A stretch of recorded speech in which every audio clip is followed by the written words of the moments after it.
personally that I regret voting for you for Secretary of State. I yield back. May I respond?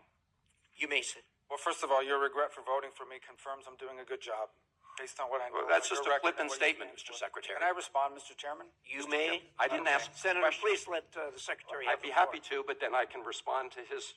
Your time's up, Senator, and willfully used, I might add. Well- Your remarks do not represent the view of this committee. Well, Mr. Chairman- Secretary, please. Well, I'd like to. I can't respond to everything he said because much of these are untrue, but I'll go through a few. First of all, I'm actually very proud of the work we've done with USAID. For example, I don't regret cutting $10 million for male circumcisions in Mozambique. I don't know how that makes us stronger and more prosperous as a nation. I raised don't regret Sudan, Mr. psychosocial support services. I for raised USAID. Sudan, Mr. Secretary. Can I respond, Mr. Senator, Chairman, or do I? Senator, I'd ask you to suspend. You had 7 straight minutes of I chose railing to on- use my time that way, Mr. Chairman. That's my right to Please use my suspend time that way. Secretary Rubio. Well, I can go on. I mean, there's other things here. We spent $227,000 for Big Cat's YouTube channel from USAID.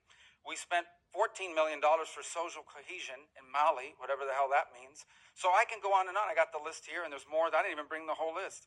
In the case of El Salvador, absolutely.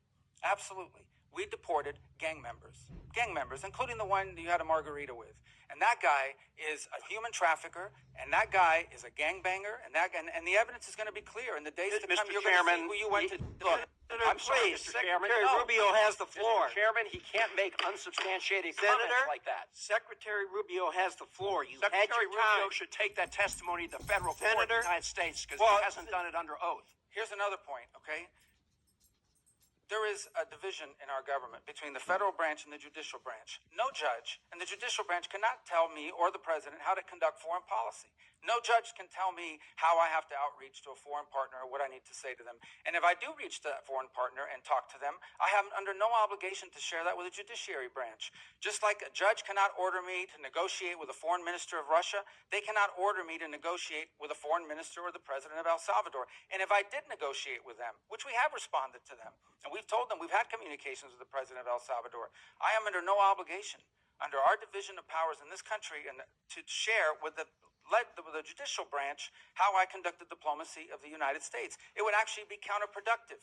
If I started sharing with courts, or frankly, with the media, my conversations with foreign leaders and all of their details, no foreign leader would talk to me again, and we would break trust with them.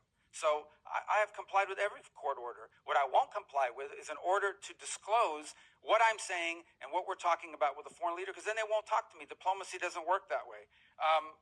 About the student visas, let me say this. I don't deport anybody, and I don't snatch anybody. The State Department does not have officers in the street snatching everybody. What I do is revoke visas, and it's very simple. A visa is not a right. It is a privilege. People apply for student visas to come into the United States and study. And if you tell me that you're coming to the United States to lead campus crusades, to take over libraries and try to burn down buildings and acts of violence, we're not going to give you a visa. Is that what Ms. Ostorg did? We're not going to give you a visa. Is that what she and did? if you do Come that, on, Mr. Secretary. and every single You're one of just these blowing cases, the smoke factors here, are man. different. Senator, The bottom line is, if you're Senator, coming here to stir up trouble on our campuses, we will deny you a visa. And if you Does have the a First visa Amendment and we find apply you, to we will people revoke living it. in the United And States? we're going to do more. There are more coming.